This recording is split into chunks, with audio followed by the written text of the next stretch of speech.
लकएलौ अरहुल माला मा स्वीकार करुने लकएलौ अरहुल माला मा स्वीकार करुने इमरुकिया नगर में माँ मिथिला शहर में इमरुकिया नगर में माँ मिथिला शहर में जयकार करुने लकएलौ अरहुल माला मा स्वीकार करुने लकएलौ अरहुल माला मा स्वीकार करुने। प्रेम से बोली विंध्याचल वाली मैया की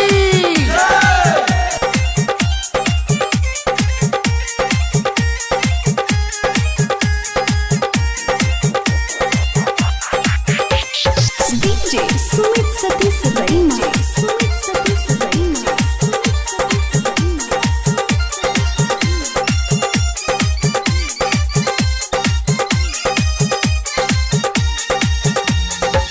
साल भर पर एलौ ये मैया अबेर फिर हमरा गाम ये सबहक लब पर सुनै छी मैया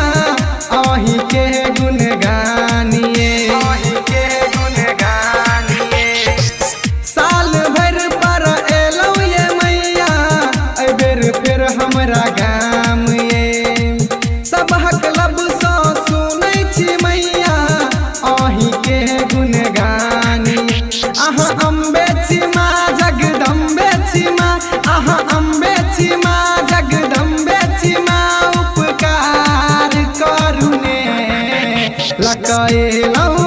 अरहुल माला मा स्वीकार करुने लकएलौ अरहुल माला मा स्वीकार करुने। प्रेम से बोली रजरप्पा वाली छिन्न मस्तिका की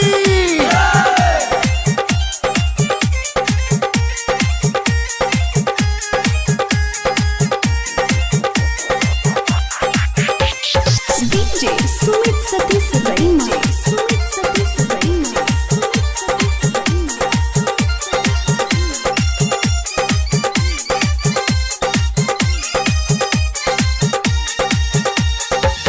नव दिन हम रहब उपासल करब अहाँ के पूजा माँ अहाँ बिन ई जग में हमर अछि न कियो दूजा माँ नव दिन हम रहब उपासल करब अहाँ के पूजा माँ अहाँ बिन ई जग में हमर अछि न कियो दूजा माँ मैया अर्जी सुनू ने कनि दया करू ने मैया अर्जी सुनू ने कनि दया करू ने संस्कार दिया ने लकएलौ अरहुल माला मा स्वीकार करुने लकएलौ अरहुल माला मा स्वीकार करुने।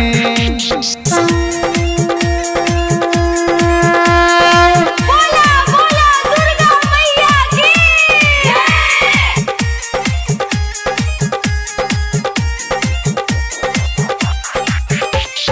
डीजे सुमित सतीश रईमा सुमित सतीश रईमा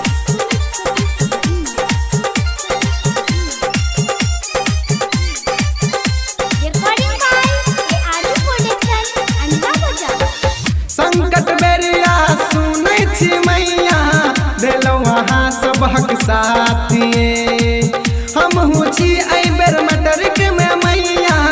कर दिया ने पासिए संकट बेरिया सुनै छी मैया देलौ अहाँ सबहक साथिए हमहू छी एहि बेर मैट्रिक में मैया